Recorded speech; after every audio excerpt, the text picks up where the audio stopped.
Good evening, ladies and gentlemen. My name is Asad. Welcome to another exciting live session of AVID Online. For those who are joining us for the first time, a special welcome to you. Please refer to the chat box for more information on AVID Learning, the work that we do, and more information on our wonderful partners for this evening. We've completed almost 7 months of exciting online programming. And as many of you know, on April 1st, we introduced our digital further learning campaign, AVID Online. Since then, we've curated and published a mix of live sessions and AVID Online videos, almost 130 programs and counting. We've covered topics and issues from across the breadth of the arts and connected with our ever growing online community. With a wide range of local, national, and international speakers, truly bringing the best from around the world to your screens and ensuring that even in these difficult times, we stay true to our mantra that learning never stops. We continue to spread the positivity of the arts to uplift, educate, and inspire a community. The visual arts has always been an important part of our programming philosophy at AVID. We constantly are striving to bring newer perspectives, voices for our audiences. And over the span of 11 years, we've had the privilege of working with both established artists as well as emerging ones, and have engaged extensively with the visual arts through partnerships and collaborations with festival platforms, biennales, galleries, institutions, museums, and individuals. So to curate and create and support an innovative art project was a natural step for us. This brings me to our evening session. We are delighted to showcase our very first virtual lab project that has brought together 6 young, cutting edge artists from all over the world together in an 8-week virtual studio to create exciting and innovative work. I hope you've checked out the dedicated microsite. Links have been shared earlier. If not, you must do so after this discussion. Tonight, we are proud to bring to close this very rewarding and remarkable journey and excited to catch up with the artists who have collaborated to create what the press has lauded as arguably one of the most critical shows to come out of India this year. This project is a part of AVID's series Blurring Boundaries, a virtual month of programming that aims to engage with practitioners from the arts and examine the space where various aspects and disciplines of their practices are reimagined for today. The Inlaks India Foundation and AVID Learning proudly present Blurring Boundaries, Collaboration and Art Making Today, a panel discussion around the exciting and collaborative virtual art projects we have been showcasing through our social media channels this month. I'd like to give a warm virtual welcome to our panel of artists. Arshi, Irshad, Ahmadzai, Amshu, Sanket, Jadia, Manjot, Kaur, Salik, Ansari, and Tonoy, Sarma, who will be in conversation with our moderator, Veeranganakumari Solanki. For more about them, please refer to their very impressive bios that hopefully have been pasted in the chat section. They perhaps have been emailed to you earlier today. In today's culminating session around this project, the artists will discuss their individual practices and aesthetics, the processes and shared insights on how they create each element of this project and a result of their collaboration. Thank you, guys. I mean, we're really looking forward to hearing from you. And Virangana, thank you for joining us again so soon to engage with these exceptionally talented creative minds in conversation. Just before we begin, I generally do this at the end, but this had to be done now. A sincere thanks to Amita Malkani and the Inlaks India Foundation for being a true partner, collaborator, and a dreamer with us on this project. So on to the session. Please note that the session will last 75 minutes, which will be followed by a 15-minute Q&A. Virangana will be taking questions, so please submit them in the Q&A box and keep posting them. On that note, thank you once again for tuning in. Over to you, Virangana, and look forward to a fascinating session. Thank you. Thank you very much, Asad, for that warm welcome and introduction, and for having me back so soon as well.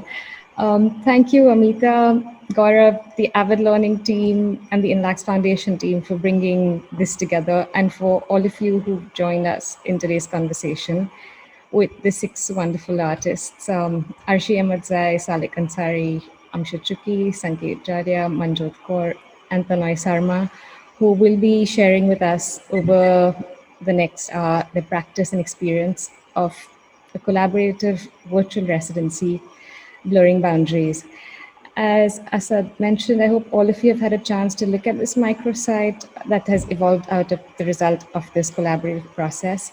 If not, there will be a link in the chat box to this at the end of our conversation. And also for those of you who've already seen it, I hope today's conversation encourages you to go back and explore it further. Coming to Blurring Boundaries, it has been a collaboration at its core ever since its inception, beginning with the collaboration between AVID Learning and the Inlaks Foundation, and extending into forms this project has adopted along the way. In conversations that I've had with the artists and the team, I learned that the idea of blurring boundaries was initially meant to be a relay with an outcome of a completed artwork by each artist. But the pandemic has proved to be a shapeshifter like it has for everything else around us, including the fact that we are on a Zoom call instead of a physical gathering right now. And blurring boundaries took on the form of a virtual residency. This residency has had collaboration at its core ever since the artists started speaking to each other. And what we hope to bring out through today's conversation is the journey, the process, and the incubation of ideas that eventually leads to the outcome of a completed work, if not immediately over a period of time. And that's the stage at which most of us encounter these works in exhibitions and public spaces, but not all of us get to engage with the process and the ideas that go behind it. So coming to the process of an aspect of collaboration, which would perhaps be a good starting point with all of you in this conversation. Blurring Boundaries, as the name suggests, was about exchanges, borrowed references, and more than anything else, the collaborative process. All of you arrived at a blank slate, the Miro board, which I think Salik brought on. And unlike moments where each of you have had set ideas of how you'd like to implement or begin or execute a work, this was very different, with the Miro board being a common landing and takeoff point. We'll come back to the Miro board in detail, but for now, I think we could perhaps begin with each of you briefly introducing yourselves and your understanding of collaboration and how this influenced your 2-month journey with Blurring Boundaries. Sanket, would you like to start, and then we can move on to everyone? Yeah, hi. Sure. Uh, Hi everyone. Thanks for joining. Uh, I mean, when we started Blurring Boundary project, the thing was like no one was sure what will be the outcome, and we were told to send a proposal, and that's what we did. And we had some weight, and we started talking with each other. We realized that there's a lot of potential which needs to be explored rather than sticking to our own individual project. And that's when we started the whole where we felt that interactions are much more. I mean, just sharing the practices to begin with. Like if you go for a residency, the first thing that we do is we start sharing our work and become familiar with each other's practice. So I think that was the first step for us. And from there, these conversations, we started like thinking about what structure we would want to follow in terms of collaborations. Like it's virtual, and what are the spaces which we can actively use to think about missions Salik came up with this idea of Miro board, which most didn't know about, and that was the first space where we started throwing our images, and then one would just pick up each other's image and start like creating these ideas. Uh, so that was a really interesting beginning, and yeah, I think that's what really led us to then think about the potential of just like sitting in a space but virtually, like But perhaps you could come back to Sanket. Arshi, would you like to talk about your work? And then once Sanket is back, we can go back to his slides. Yeah, thank you, Veerangana. Thank you, everyone, for joining.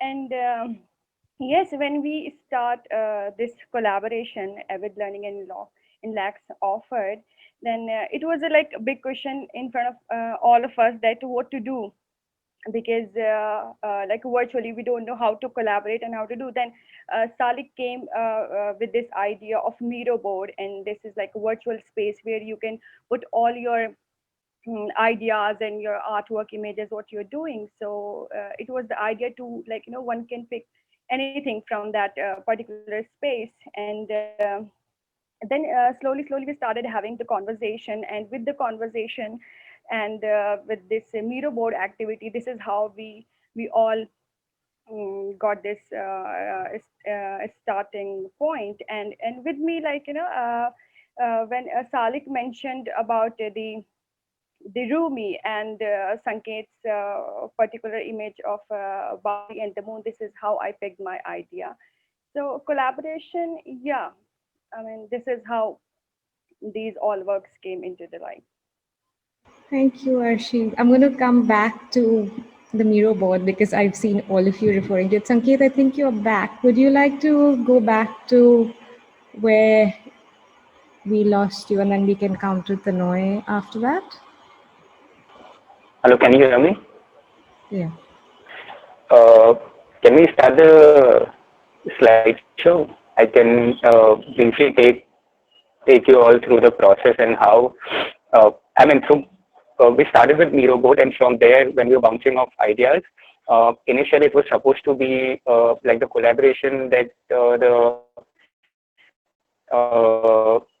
the team had imagined was like every artist would on for 4 days on their project, pass on your project list, and it was a relay that we were supposed to follow. And while working on the Miro board, we realized that there's we were going into this space which was uncertain. Like the result of the whole process was not known to us, and that's what made us really excited. And we thought that let's just follow the process rather than looking for a outcome.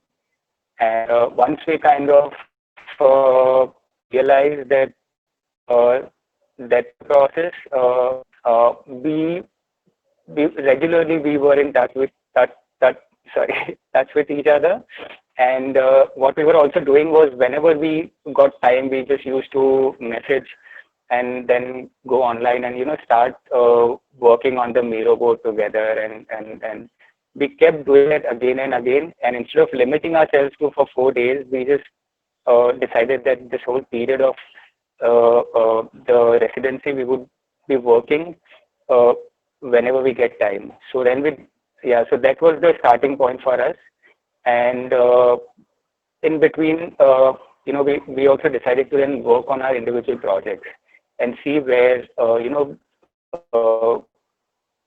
how we can then evolve from this one Miro board to then breaking it down into individual projects and then working on them individually. So it's from there that I started thinking about the Babri project that I was working on, where the project is about reconstructing the Babri Masjid. And looking at the scope of collaboration, and I stumbled upon this particular image, which is about, can we go back? the previous image, yeah. So while I was doing my presentation, I had shown this one image as a reference of how the one of the pivotal moment in my campaign was the organizers asking people to donate a brick Ram written on it. People had donated, and from around people started donating bricks. And now one of the, you know, something that really brought the larger masses together, and that's where I respond. And in the process of collaboration, what I did was I was individually talking to the artists and discussing my project, where I'm them to donate an idea which is counter to this one singular idea of Ram, Dream, God, and imposing an ideology on the larger masses. So the counter narrative that I wanted to create was to start a similar process, which is a complete polar opposite of a singular. It doesn't revolve around singularity. It revolves around how different cultures and ideas can be given space in a monument that is going to be reconstructed. So Babri, when it's going to be reconstructed, what will be these bricks that people would want to donate and create a monument uh, which is an attempt to repair or a symbolic reconstruction where everybody is involved.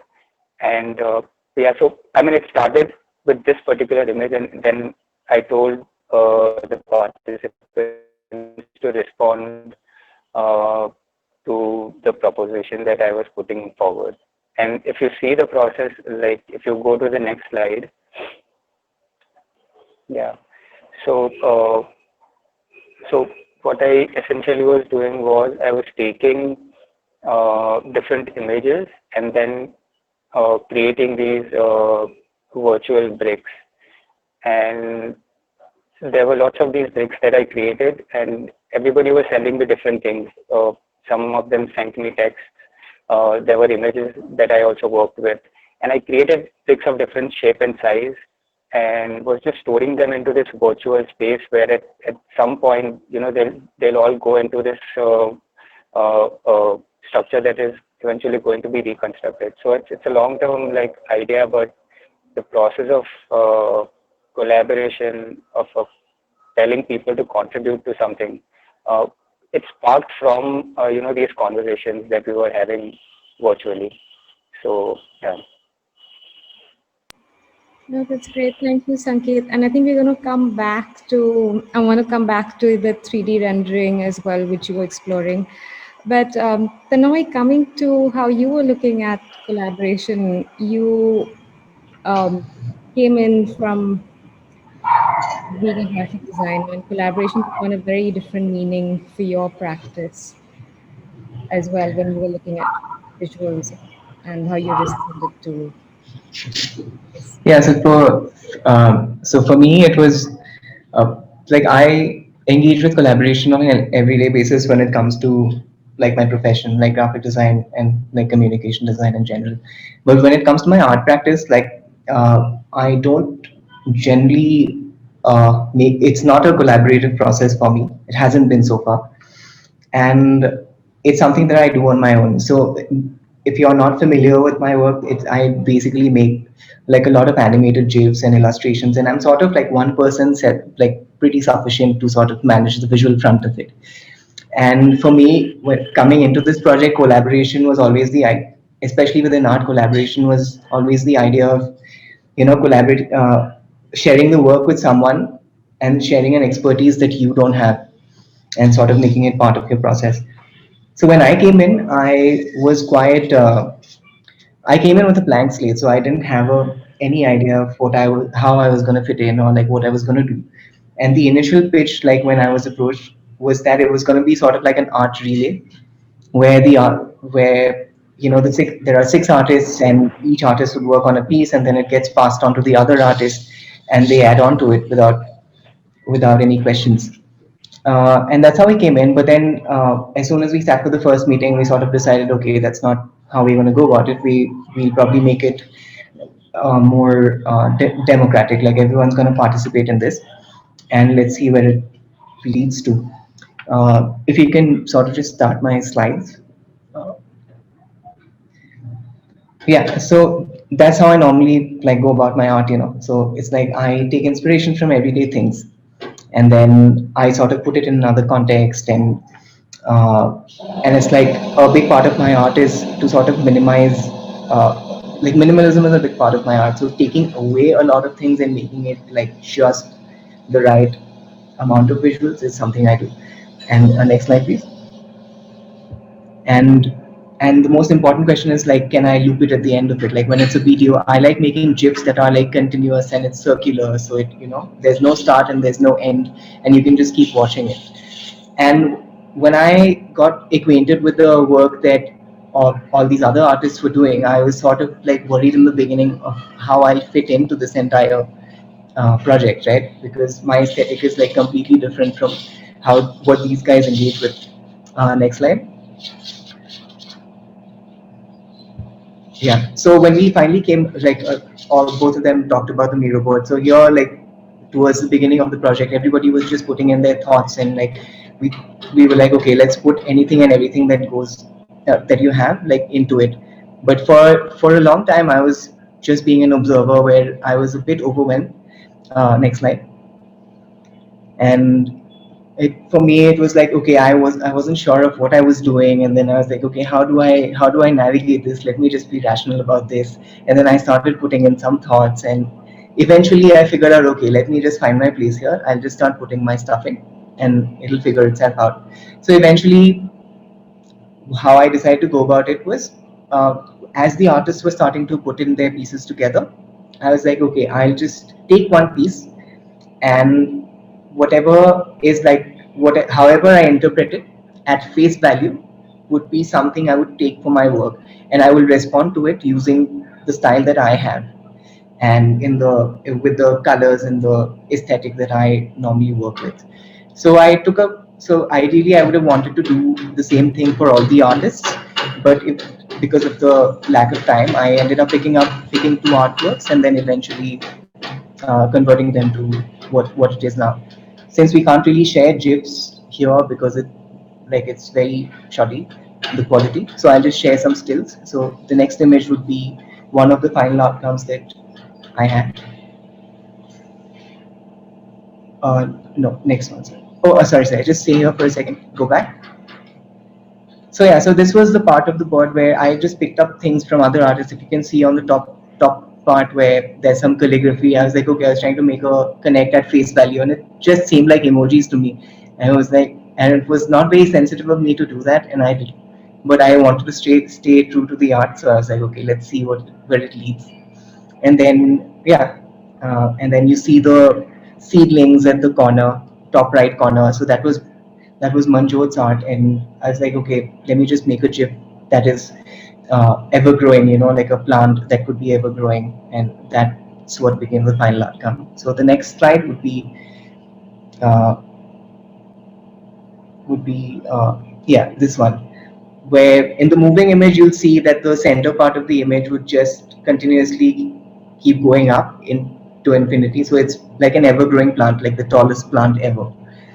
And the next one is basically an interpretation, a very bad and insensitive interpretation of the very beautiful calligraphy that Arshi had done.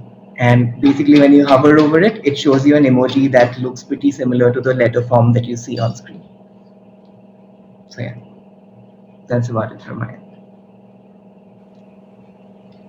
Tonoy, I'm going to come back to how you and the others have also drawn from each other in terms of pairing and collaboration, and also with text as well. But before that, Salik, coming to you, you brought in the Miro board and collaboration in a way. So you started this collaboration as well of this blank slate. I mean, I wouldn't say started it, but you you brought in the aspect of the Miro board that brought in challenges, but also inspiration in some way.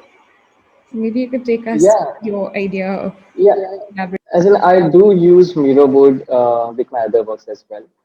So I find it like in the times now, it's very accessible, where you can share ideas, collect references, connect dots, and different things. It's like let's say it's a platform. There are several. It's a platform that allows an individual or group of people to create this larger mind map of 6 minds, 7 minds, or whatever. So it's very helpful in that terms, and also it was supporting in the nature of the project.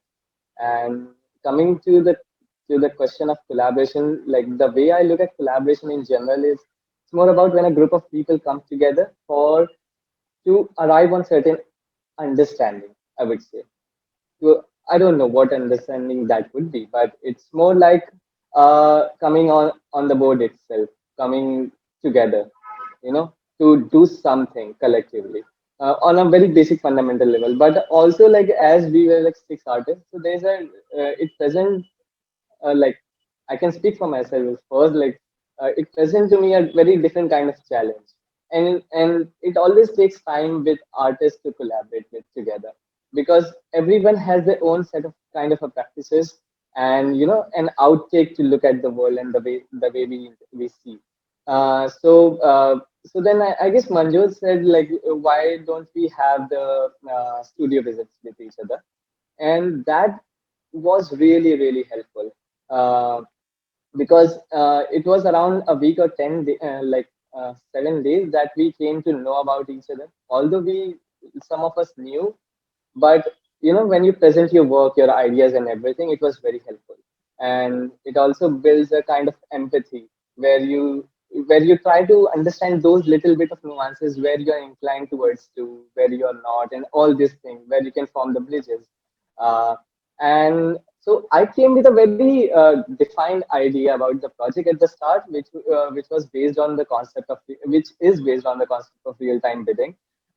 It's a digital concept, and first I thought, okay, before the project was starting, I said, okay, I'm going to create a physical pieces mixed with digital ones.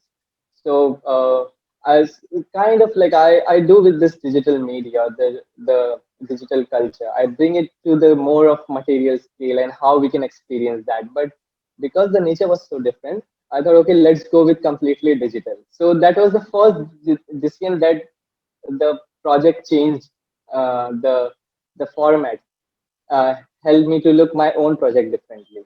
And another very rigid idea I had in mind was I will create work based only on attention as a meaning, and there will be no meaning in the work, because in so the way on a digital sphere our ideas are being traded, our attention is being traded. So I thought how I can create work on such a fundamental level. But when we started having studio visit and sharing images and ideas on the Miro board, I thought maybe it's time to drop my own idea of having no meaning. And so that was my opening in my own idea to broaden the work, so I could incorporate other artists' work as well. So I could allow myself to experience other meanings and involve that meaning in my own project. And so I found that I was very much getting inclined towards Arshi's letter drawings, and one poem from Amshu's project, and some thumb prints from Manjot, and one image from Sanket. So, and also the in my project, somehow when I looked again, I could fit all these projects, and somehow they were speaking to each other in a very different way, which I didn't imagine earlier. So I mean, so this sort of collaboration was really interesting for me to learn how the meaning can be evolved over the course of time through empathy, through these kind of exchanges. And now, like I see a lot of very interesting potential with the project. So I mean, that's how I see collaboration, and that how the project has helped me to develop. Um, yeah, I mean, so for the viewers, the link will be shared, and they can open from their desktop or laptop, so they can see my interactive web page that I have designed, and prefer to open it from laptop, not from cell phone. Yeah, so Thank you, Salik. And I think this aspect of collaboration as a process that's in a way constantly growing is something that we've seen through all of your works, because as we've gone through, I mean, as you've gone through the past 2 months, I think there's been a time when each of you realized that these were ideas you're going to pick up and explore over a period of time. And today isn't the day when you've had to present that completed work.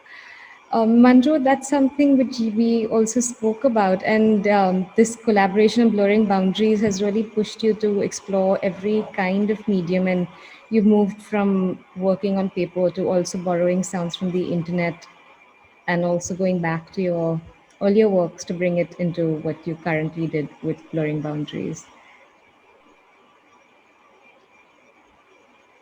Yeah. Uh,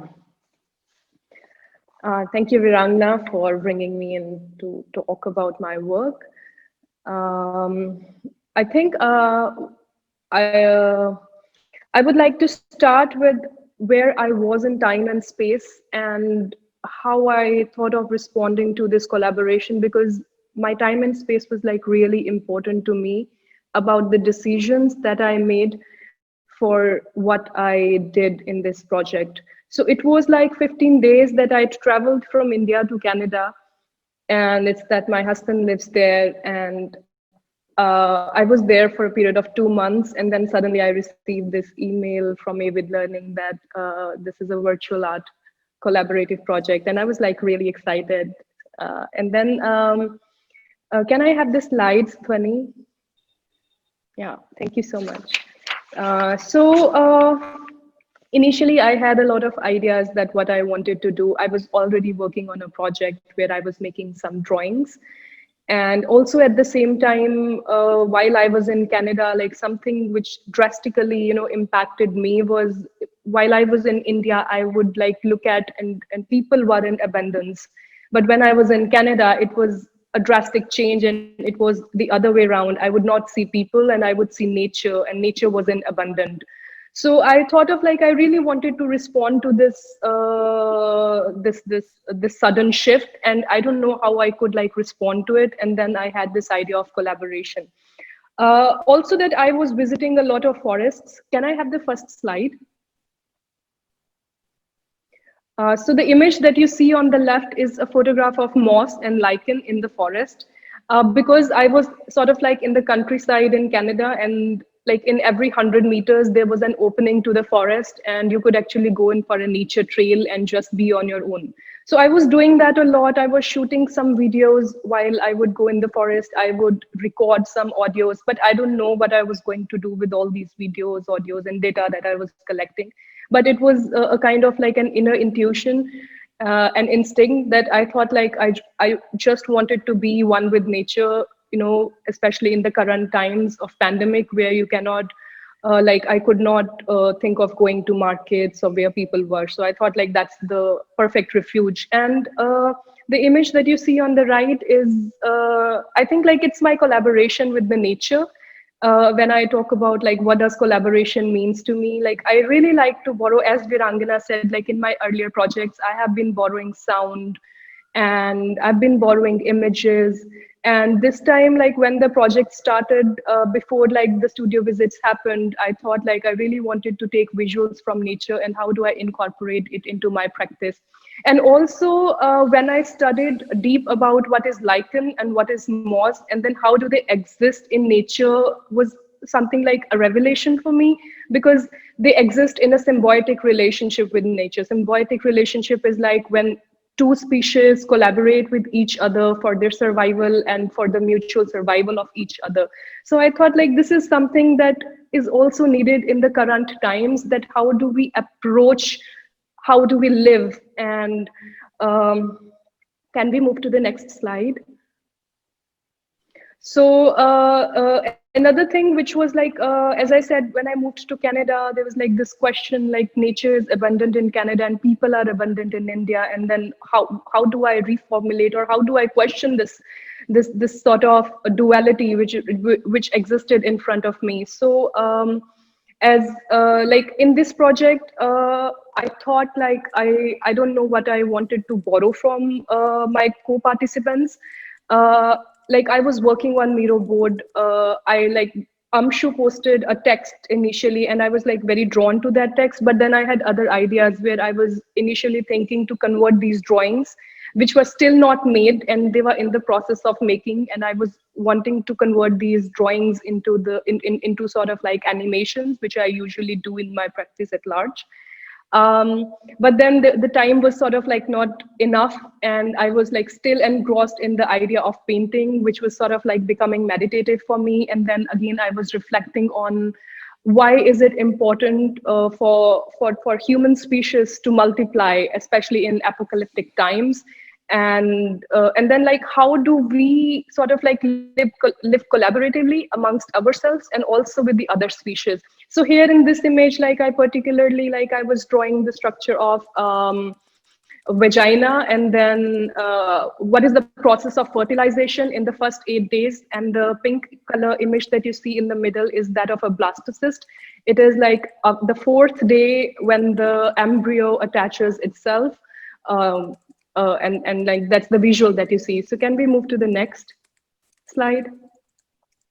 So yeah, as I mentioned, like when we were working on the Miro board, Amshu posted this text. Like that was the first thing what I remember he did. He posted the idea of like suspension.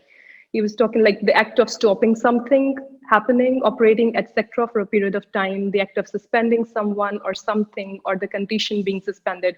For me, it really opened up a way to think that what do we want to suspend, and why is it important to suspend certain things. But like what suspension is like meant differently to each of us. So what I did, like I thought like just including this writing in my drawing, and then like how the narrative changed. So I thought of like letting it open-ended. So can we move to the next? And then I was like I had this idea initially to collect opinions from my fellow participants about what do they think, that why is it important for us to multiply, and what are the emotions, desires, and political and social connotations, you know, which are related with the idea of multiplying. So I wanted to do Zoom online talks at first, but then I thought the process was like not really fun, and I was like feeling pressured. I thought of like, how about if I just ask the co-participants if they could, you know, give me a text or a video, or like whatever they think, you know, or whatever their opinions are. But then I had like informal chats with few of the participants. So Arshi like really responded in a very fascinating way to me. She wrote a letter actually. And then I used those words, and like I would like to point out certain words that she has written. It was like she's written Adam, Hava, Khuda, Galis, Kam, Khatir, Zameen, Patka, Yakinan, Hisse, Khak, Hava, Baksha, Tofa, Khuda, Keher, Nazil, Zameen, Sans, Cheese, Tabdil, Tukhmizan, Aurat, Badan.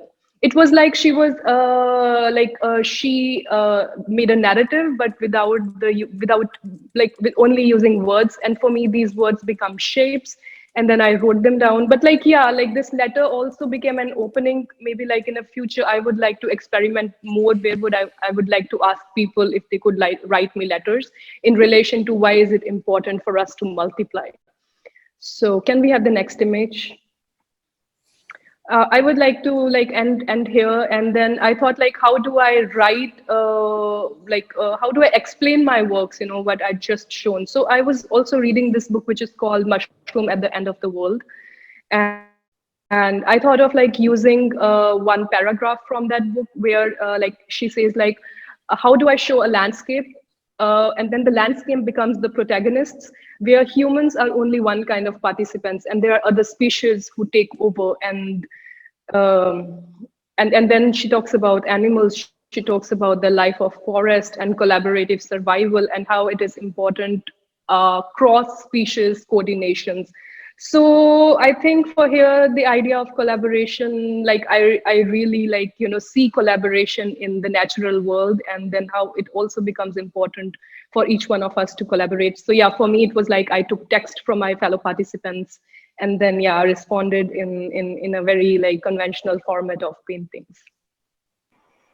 Yes, thank you. Thank you, Manjot, for that. And Amshu, coming to you before we move into the discussions and also the way each of you has lent your works to each other in some way.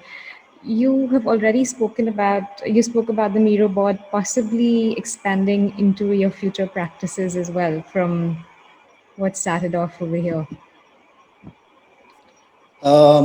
Yeah, I mean, for me, like the idea of collaboration has always been at the crux of my work and the things that I do.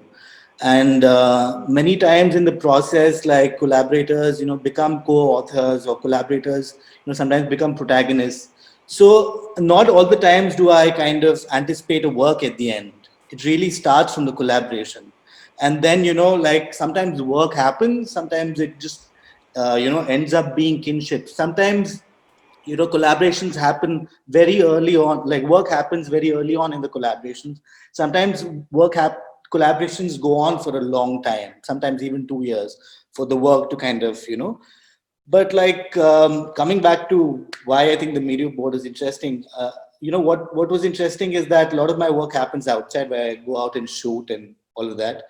And due to this kind of lockdown that happened, there was a certain kind of a suspension of infrastructure, of activity, of just everything, and of practice. And in a way that I was wondering what then it means, if you take out this kind of physical act of collaboration, what does it mean to kind of decipher landscape? And for me, like the idea of landscape has been something that's recurring in my practice, and this idea of deciphering landscapes and the people who are involved in this. And through that, to kind of explore situations that sort of come to exist through this deciphering. So I was just kind of like, because of this whole Corona situation, everything was in a limbo. I couldn't go out and shoot. All my projects work, hung. And I was trying to see what this means. Like, what does this collaboration that I was doing in my practice, in my studio, with other people, what did that mean at this point? So when Inlaks and AVID really approached me and I met my fellow artists and all of that, I was slightly cautious, in where like I was cautious in the area to look at like how collaborativeness becomes driven by an urgency in production or just showcasing. I rather wanted to kind of look at it as a thought exercise of, in a way, of some sort of a collective deciphering, rather than thinking about a finished work, that so this kind of, I was thinking, what could this thought exercise be? And and then I thought of, it was interesting that we did studio visits and, we could see each other's spaces and each other's ongoing processes of working, of thought streams and all of that. And I really wanted to tap into that. So what I did was, I kind of asked each of them to kind of provide me with like a view or from the window, or like the layout of the studio, things that they see, a photo, to decipher a photograph that I had taken or a video that they had taken, and send this kind of thing as a voice note to me. And so these voice notes in a way came together in the form of a screenplay towards the end. That was the form of the work that it took as a PDF. But the reason I did this was like, I felt like I wanted to kind of tap into the certain idiosyncrasies of each of the participants and how they see landscape. And I think this collective engagement of the landscape or deciphering of landscape becomes even more interesting if it becomes a collection of these several idiosyncrasies that come together. And do you want me to talk a little more about the work or later? You could, in fact, the next question I was going to come to was about how text has become something that all of you have looked at as a major point of interpretation, and that's something you also do as text being the construction of the image. Yeah. Okay. Yeah. So, like, I mean, text is also kind of crossed paths.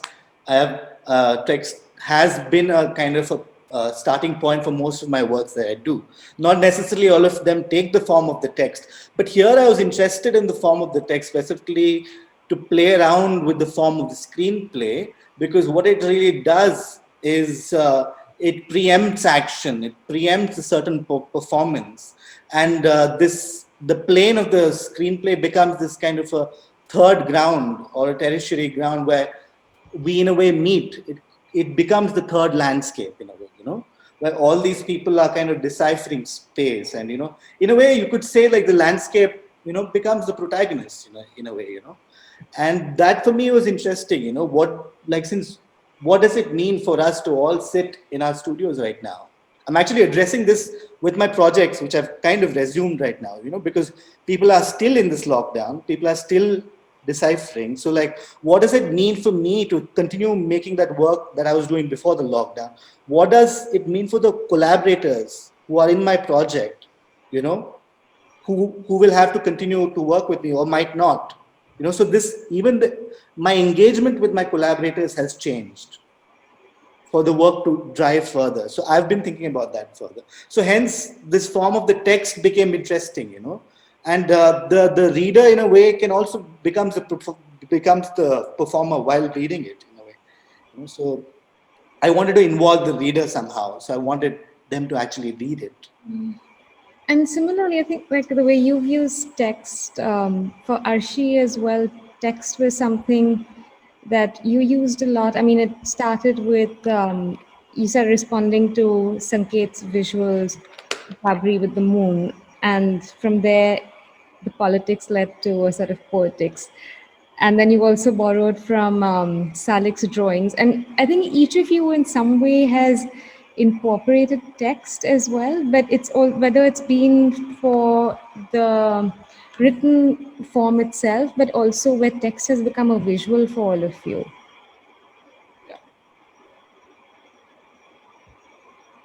Would any of you like to add to that? Yeah, well, I want to answer this. Yeah, when I start with this project, so text is an integral part of my art practice. So it was sure that I'm going to use the text, but I was searching for the point, like where to start. Could you please go to the my slides? Yeah. So it started with the conversation we were having. Salik once mentioned about a couplet of Rumi, and this is how I got this the point. And then I saw Sanket's photograph of Babri and the moon, and Manjot also talks about the garden. And I remember when Amshu was showing we were doing the studio visits of Amshu, and we had this particular work where Amshu's mother was reciting a poem on Gauri Lankesh, and that time the audio was not audible. We cannot hear the sound, but like how she was reciting the poem, and what I saw that she became the poem itself. So those were the points. This is like how I picked up the points, and this is the kind of first work, Babar Ka Shikasta Khwaba Chand. It's direct interpretation of Sanket's Babar, Babri and the moon.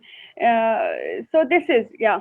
And then from Babar Ka Shikasta Khwaba Chand, then I went to Babar Nama, where Babar, where there's a description of Baburi, like who Baburi was. So Baburi was 17-year-old boy, and Babar was in love with him, and then they started it's a kind of fiction, historical fiction, where Babar and Baburi having conversation in Bagh-e-Babar, which is in Kabul.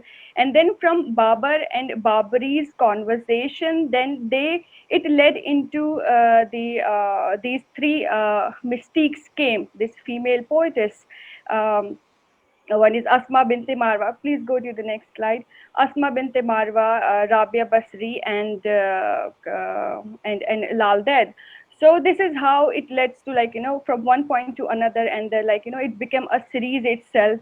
With this yeah, so text is very integral part of this this series, which it was collaborative before, but it become very individual work, work of series, Nakshe Dhunda Hudud. and it's still like it's still ongoing. I didn't stop working on it. So yeah. So this is how they're having conversation with these three poetess. So yeah. Can I add something to this? Yeah, please. I think for me, like text has a lot of connotations. It's like one is for my abstract drawings. I think it acts as a way of giving meaning that people are able to understand what I'm saying, and then it's also the idea of mark making, because when I write, it becomes like a meditative exercise for me when you are writing on a sheet of paper. So that is another thing why I really like it's like drawing to me when I am writing. I don't know if that is for Arshi, but when I look at your paintings, I think they're quite meditative, and then when you write, and when there are like certain ink marks, which the paper or the cloth sort of absorbs, they kind of like they become marks on paper, but then eventually it also is like becomes a bigger metaphor for making mark on the memory in a way.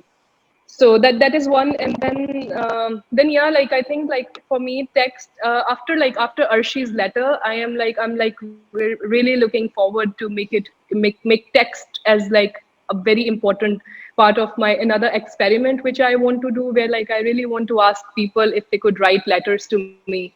So I think it's sort of like yeah.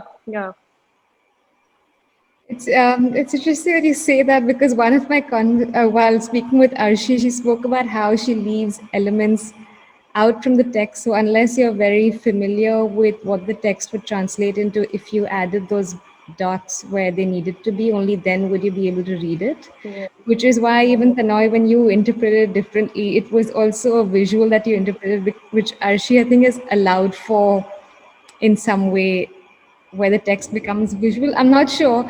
I can't completely say that, but it's also how you looked at it in a visual manner as well, which also Salik, you also mentioned that when you borrowed from both Amshu's mother's poem as well as. Yeah.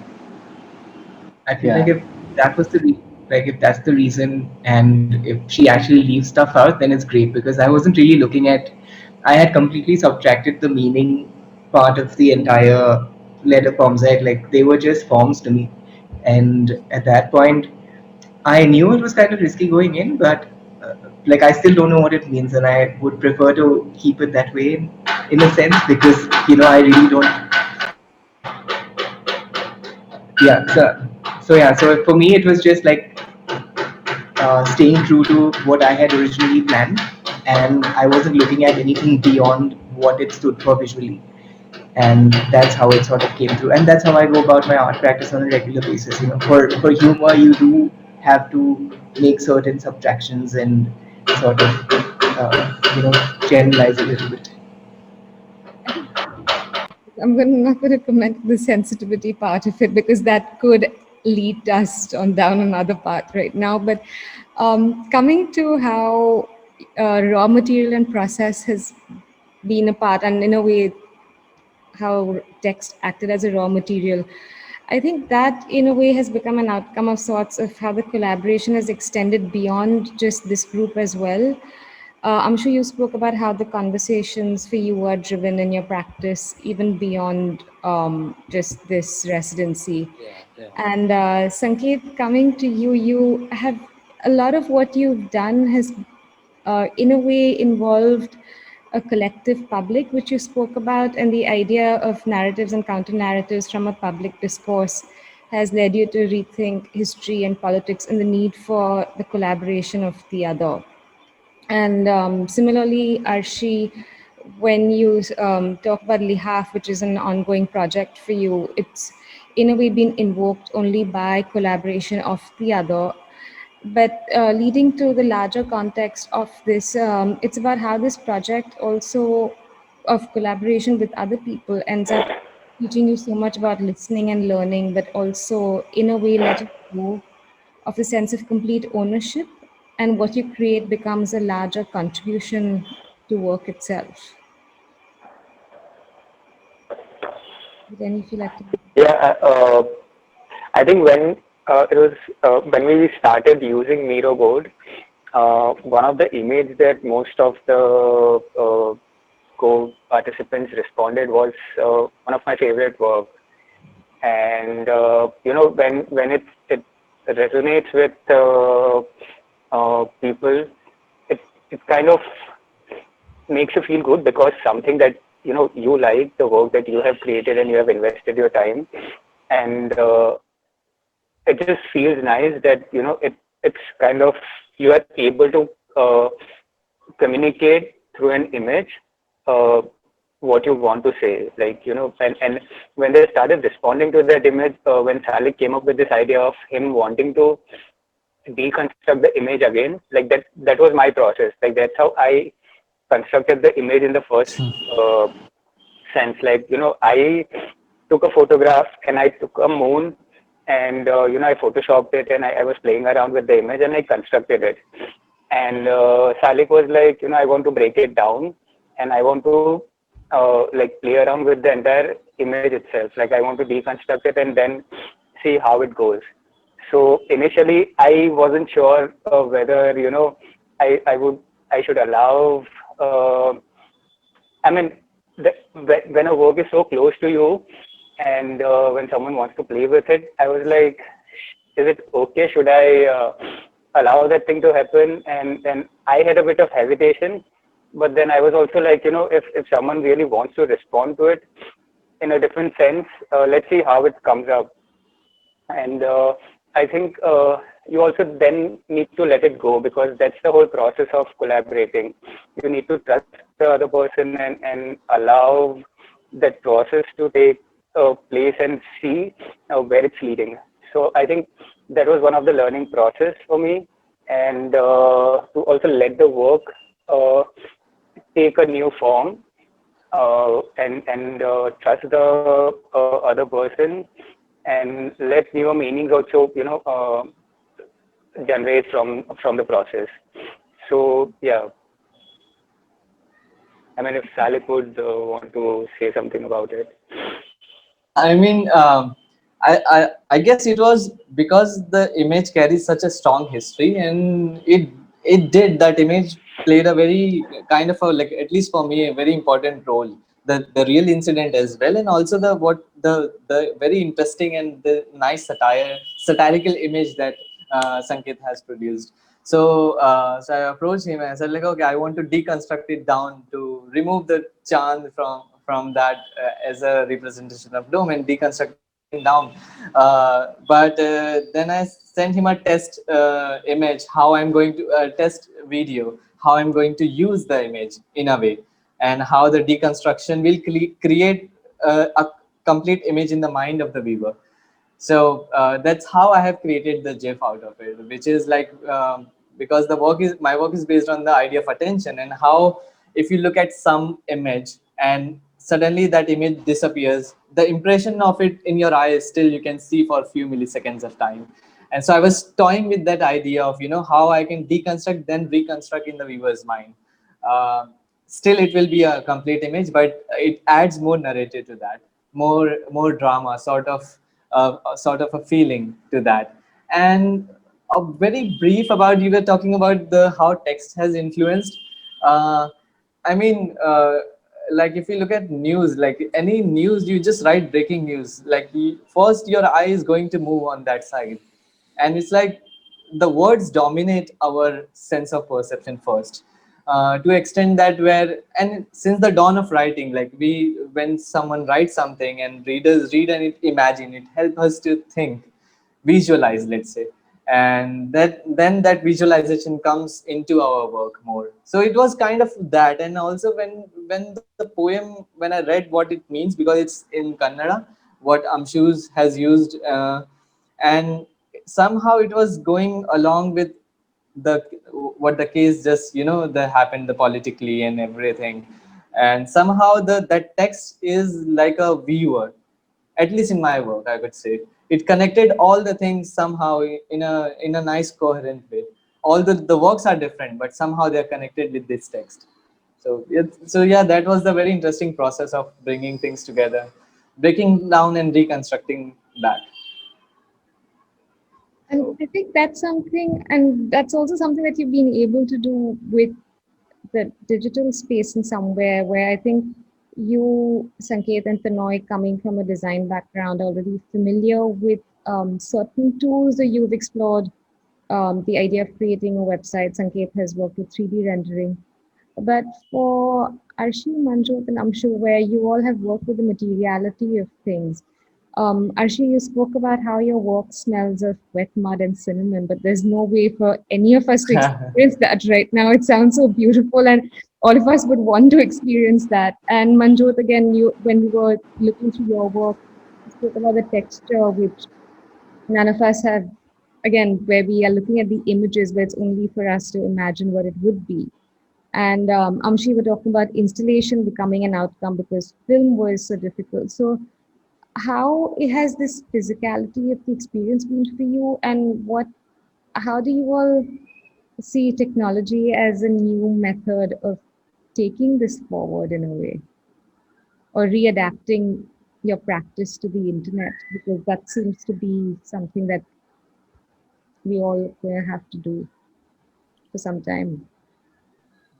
I mean, specifically like in this work, when I decided to kind of use text, like you use the audio recordings from each of them and convert it into text. And the next question was, what form of a text would it be, right? And I just wanted, in a way, because these were scene descriptions of a probable film that could be imagined, or a probable performance that can be imagined, rather. So in a way, it was interesting as to what these audio files I received from these individuals was like. For example, Arshi takes this video from the 10th floor of our apartment in Kabul, looking down onto the street. And I love that vantage point of Arshi being there. And so I also wanted to, in a way, situate Arshi within the screenplay, right? So Arshi at some point gave me this kind of metadata of the photo. A metadata of a video basically describes the ISO, the aperture, or the framing of it. So in a way, one of the voiceover dialogues is just the metadata. So it, in a way, also puts the person behind the camera, it's Arshi, into the script, deciphering the landscape that she is deciphering. Similarly with Manjot and Salik, where they're kind of, moving about in their studio in a place of like recognition, where they're like looking at objects. In case Manjot, she's describing the garden, the trees, counting the trees. Salik is talking about the rooms as he moves along. Whereas Tonoy and Sanket were looking at 3D models in a way. So Tonoy describes to me this 3D model that he's created of this kind of a space. And when it came to Sanket, we were trying to decipher this 3D model that he's talking, and we found it a little tough to kind of decipher it and not be as literal, because I think his project was much more than just Barbary. It is about collecting, memory. It is almost like a opposite or resistance to this kind of utopian right-wing construction in a way. So it could involve a lot. So I wanted Sankets to be there. So one of the voiceovers is Sanket basically reading out the plane of his screen of the software. He's talking about axes, about bricks, of textures that he uses. Then there are other scenes where Sanket is describing the images that he's referring to of the masjid from different periods, from pre-independence to like one image in the in the 80s and one post-destruction. So we never see the image, but we see Sanket deciphering this image at different points, and also his computer screen. In a way, so that was my thing of using text. I mean, I wanted, in a way, rather than to bring these people in and then figure out how to use text. That was one exercise. Exercise, yeah. Arshi, Manjot, do you want to add to the transition of your into? Yeah, I would like to talk about, as you mentioned, that how technology becomes important, especially in today's time period. Like for me, it was one decision which I had to make while I was in the process of this residency/workshop. So like I had the possibility of animating my previous drawings, which were already completed, or I had the possibility of either I do Zoom talk with my co-participants, or else I continue to paint. Because it was already like 3 months of lockdown, and I was doing everything like everybody of us, we were meeting people online, and I was like really feeling certain kind of dread that as you mentioned, the smell, you don't experience that warmth, when you are doing things online. So I really I wanted to shun this online medium, like sort of in a way of soft protest that I am not going to work on the video. I don't want to sit in front of my computer screen. I am going to go back to the conventional ways of making art, and I just want to involve myself, where I feel and where I am painting. And so I think that was like one point where I chose to make paintings and not give myself to, I did not want to submit to the present times, I disagree in a way that but at the same time, like I have been using technology in my work, where I've been making animations of my works in a way. So but yeah, like this was like how I responded to this specific time frame that I was in. So yeah.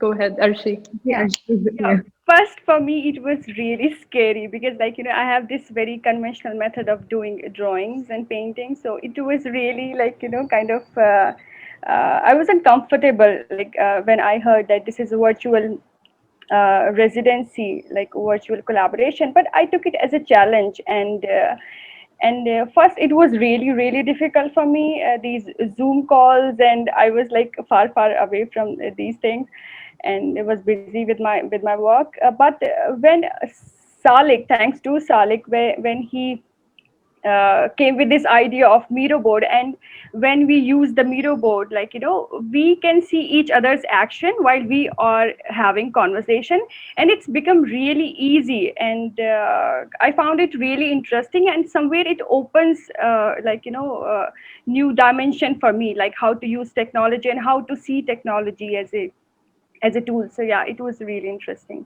Yeah. I think coming to the idea of experiment and also opening it up to what residencies and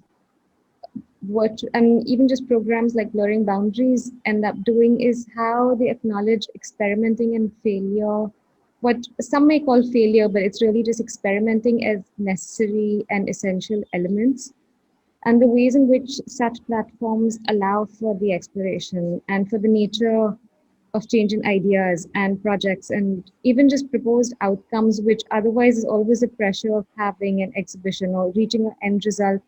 And just the fact that we have platforms such as this that encourage this idea of experimenting with ideas helps us embrace that uncertainty as well.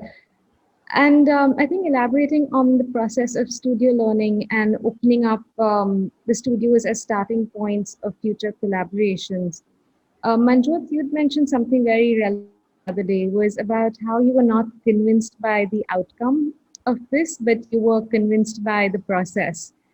And I think the fact that being able to embed yourself in this, knowing that there will be areas which you're uncomfortable with, but that is what helps you push towards being able to arrive at something you may use in the future.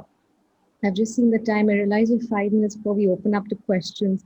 So just as closing comments from each of you, would you like to speak about how each of you has taken away from this for your future practices, but also think about how this may open up perceptions and learning in some way, whether it's recognizing your own mind, but also relearning aspects about yourself and about the nature of how you work through this collaborative process, and what the future holds for you with Blurring Boundaries. Do you want me to speak or somebody Start else? with my screen. Okay, Manjot, you go first. Okay. Yeah, when you talk about failure and experimentation, for me it was a very important. I'll really make it short so that other people have also time. Like I initially, as I said earlier, like I had so many ideas. I wanted to do a Zoom talk. I wanted to record audio. I wanted to make videos, but then I also had to like considering in the time frame and the technology that I had at my hand, if it was possible for me to do all those things. And also the like it's important for me, if are you enjoying the process. If you are not enjoying the process, then the outcome doesn't even matter to me, because you are feeling dreadful with what you are doing. So that's the major contradiction which I feel. So that was where I thought like I really need to feel good and comfortable and easy at one point. But also like it was discomfort which led me to think that how do I sort of like navigate and find my way to collaborate. So it was there that this idea of borrowing text, but because also I was like really convinced with what Amshu posted right in the beginning of Miro board, when it was like really empty. He just posted suspension. I thought like, okay, let me go back to something that really attracted me. But then eventually to end it up is like when Arshi sent me that letter, I thought, okay, now like that's a way for my future experiments that I would want to do, because currently I'm an artist in resident at Jan Manaik Academy in Maastricht, Netherlands, and it's a perfect, nice microcosm to experiment with this kind of like taking letters and text from other people who come from like totally different cultures. So I think like it became a way for me to move further in a way. So like I'm already like in the process of writing a letter to larger audience, and what I would write in that letter now, that's a challenge. So yeah, that's how the process has been for me. Thank you, Manjot. Salik? Yeah, I mean, the major takeaway to me is more about you know the way I started. I imagined the project at the very first that I will be doing this.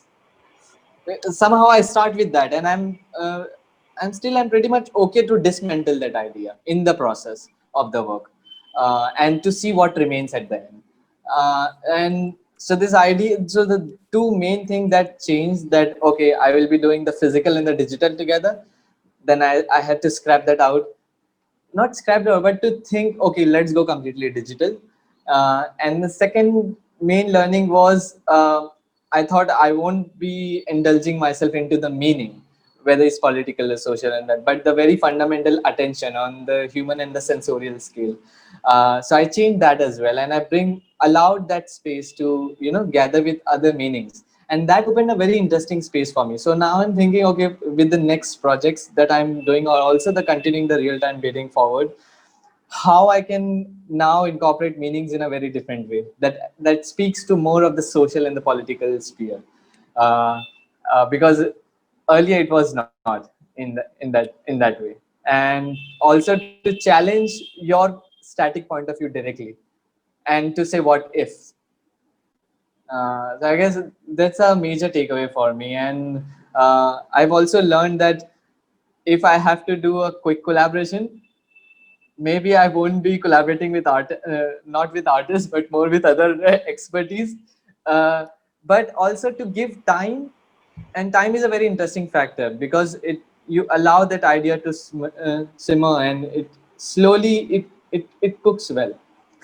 so so this is the interesting thing that I've observed. And with quick collaboration, I would try to avoid artists, but It's also how collaboration doesn't need to have this end result or an outcome. And exactly. collaborations like this, like you said, with time, they simmer into Yeah. something much larger for when you are collaborating outside of just with artists. Like Yeah, so their I think website where you brought in. that's why our collaboration became a 2 months project. It started with 4 or 5 weeks, and it took around 8 weeks of time, and that was very necessary.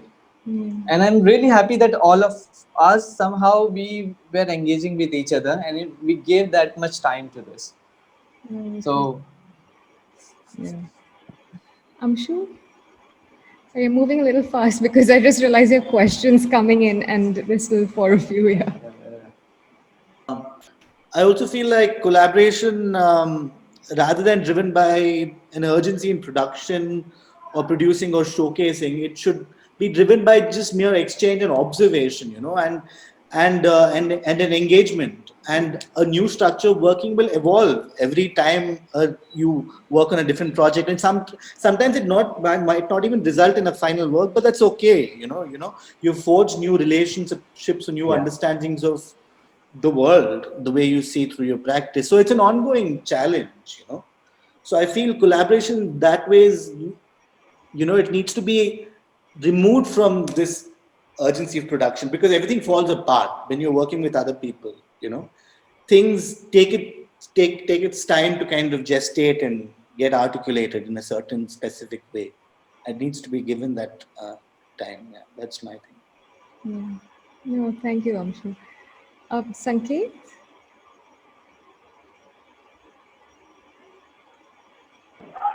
Hello. Yeah. Yeah. I think what I like about collaborations is the thing that one is like you really need to invest in the process and also trust the other person. Like, it has to be participatory in nature, and you can only demand something to a certain extent because there's always someone else involved in the process. And as an artist, you need to let it go beyond a point.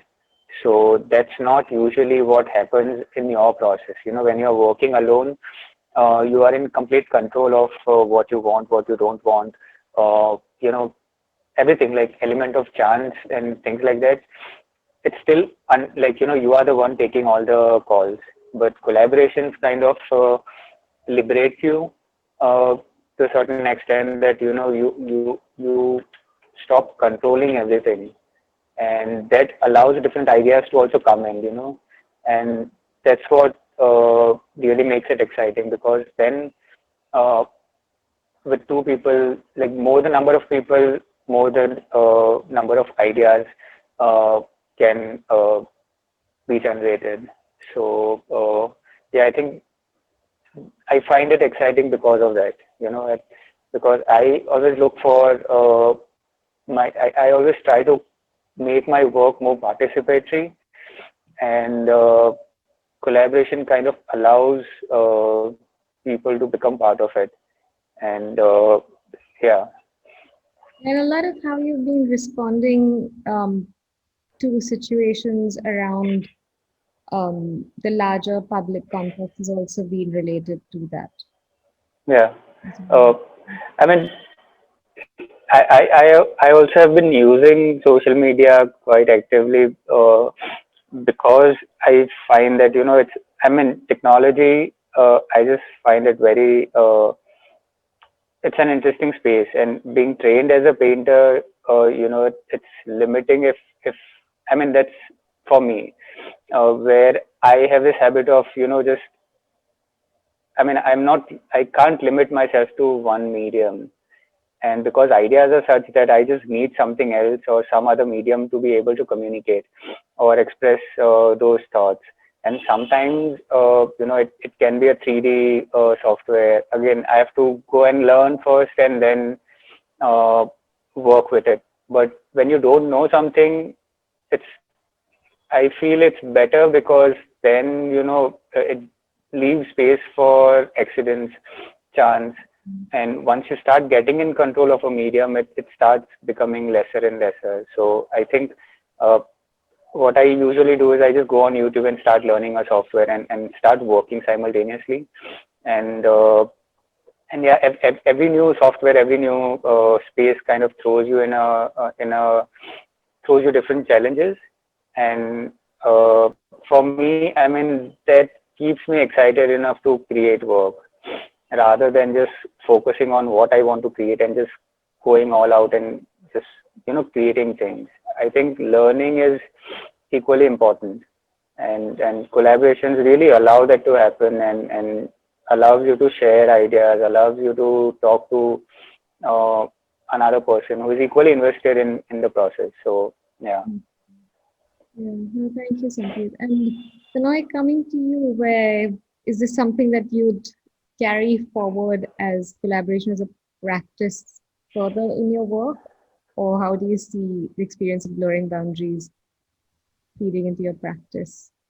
Like for sure.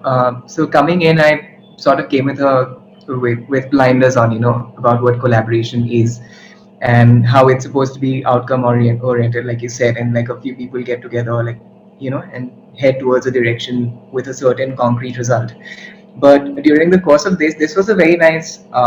This and this opportunity was a very nice departure from my everyday, where it was more about enjoying the process and somehow the process itself being an artwork of some sort.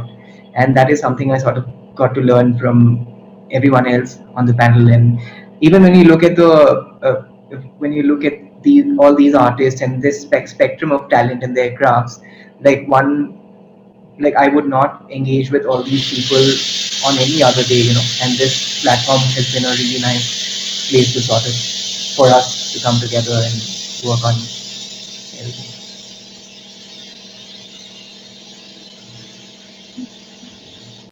Open up to questions.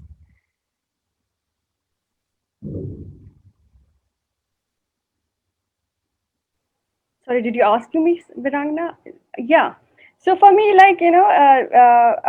I started this collaboration, I wasn't looking for the end result, and I was just searching for this start, to where to start. And this is how I got this start from this collaboration of Nakshe Dhund Hudud. And it's like, I guess this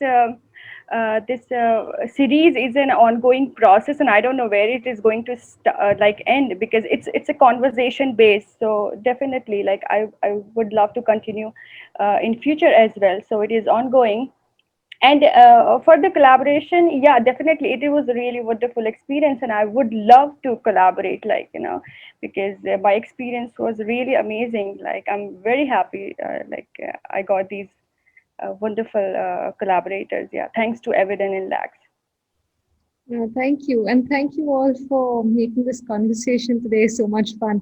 I can see the questions that are coming in. So I'm just going to start with reading out the questions, and I hope we can address all of them because we have a little under 10 minutes to go. The first one is, first of all, I'll read them aloud so you all can respond unless it's specifically directed to either one of you.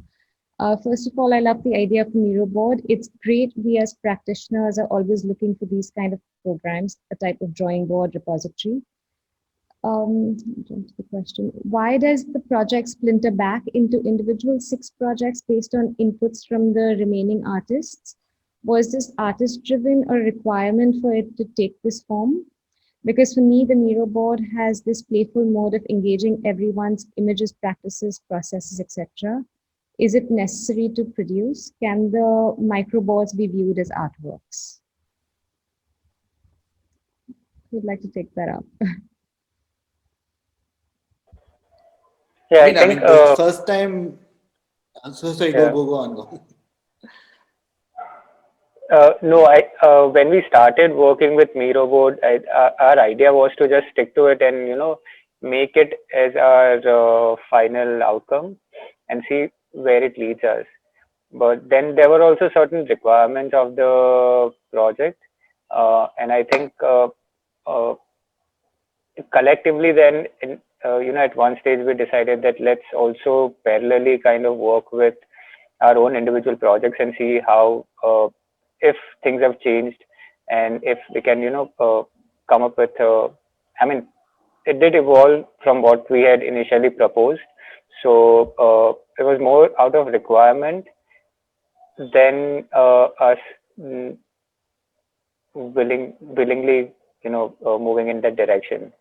So for us, Miro board was going to be like the one stop, like the start and the beginning was supposed to be in Miro board, but then we started working on our individual projects, and maybe it took more time and it shifted attention from the Miro board. Otherwise, we were planning to parallelly work on both. But yeah, I think. I mean, Yeah. but I also feel that like now, if like for me, that the idea of the meter board still like is very interesting because that itself can be an image of collaboration, of streams of thought, of exchanges of many other things, of conversations and residues of it. And for me, like to probably like, like if you think of it that way, the works that we created are probably somewhere in the middle. Like what then happens if we all take back these works back onto the Miro board as finished works and maybe draw connections, become something else, I feel like that's an interesting question, like, but I feel, yeah, I think one can readdress the Miro board at this point, maybe, as a form. And I think what's also interesting is to see how the Miro board becomes an output as well, if you must have output of this entire collaboration.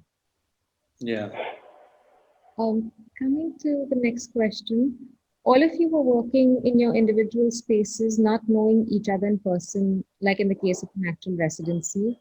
Do you see this as the way forward, where a lot of things can be left to interpretation, however easy it is to connect virtually? I think we all have reimagined this in this isolation, though we are isolated, we are reimagining conversations in this. I think to say that we'll continue to be in isolation and, I think rather to kind of expand it more like imaginatively, I think there will be different ways of probably understanding this. We don't know yet. Yeah, I feel. Veerangana, I think in the interest of time, if you want to just do one last one. Okay, so we've got one, well, this is directed to Amshu and Arshi. Amshu, in reciting metadata, the Google Map also looks like a printed circuit board or a computer motherboard. Yeah. Was that a Photoshop manipulation? And Arshi, sorry, I'm just going to read out the questions so both of you can take this on then. And Arshi, leaving out the text, connecting the dots, text becoming visual, did you see any parallels with Rabindranath Tagore's process? And how does the text and its various avatars yield to experimentation in your individual context of poetry, prose, quotation, phrase, and words? So I mean, the image of the Google Maps is, I was basically kind of like the information that I got from each of the artists was devoid of the visual, rather.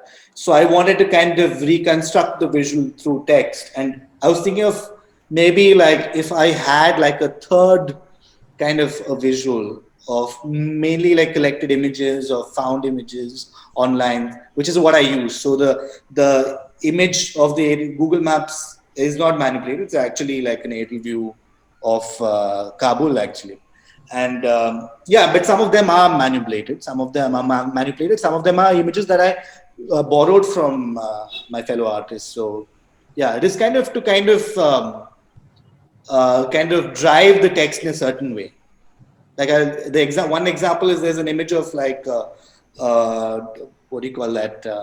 The camera, obscura, and that for me was interesting as an image, where you kind of the outside landscape comes in through this peephole. Things like that. I was trying to make associations. Yeah, Viragda, for me, could you please repeat the question again? I can't hear you. You're in mute. Sorry. Leaving out the text, connecting the dots, text becoming visual, did you see any parallels with Rabindranath Tagore's process? And how did the text and its various avatars yield experimentation in your individual contexts of poetry, prose, quotations, phrases, and words? Well, using text, I started using text in 2017, and it was the first time when I saw my professor's work, Wasim Mushtaqwani, who studied in Santiniketan, and this is how I got inspired from the text, and definitely like Rabindranath Tagore's text and using poetry in artwork, and definitely I'm inspired from that too. Yeah, I guess this is what I understand from the question. Yeah. Thank you. Thank you. We still have a couple of questions, but I don't think we have the time for that. But thank you all very much for today's conversation. Thank you, Asad, Amita. Well, I just quickly do my formal thank yous. Thank you to the artists for sharing your process once again. I felt like this was almost so nostalgic magical, like deja vu, because we've had so many of these conversations of sharing and going through your studio and your practice. But it was a wonderful and a memorable experience. Thank you, Virangana, for doing such a skillful job moderating this section, and your continued support, Amita Malkani and Inlaks Foundation for making this possible. And being so fun to work with. And thank you for the participants. I hope you've enjoyed it and learned something from it as I have. And in case you've not managed to check out the microsite yet, I strongly urge you do it. We've had close to 7,000 people come and view it. So I'm sure there's something for everyone out there. Just stay tuned for more for AVID's programming. Next week, our live session is on blogs to books, expressions and entrepreneurship, followed by our fourth episode or fourth season of Sustainability Now, which will be in the first week of November. To find out more about our programs, follow us on social media or visit our website. Until then, stay safe, stay healthy, and remember that learning never stops. Thank you very much. And thank you, everyone. Have a good night.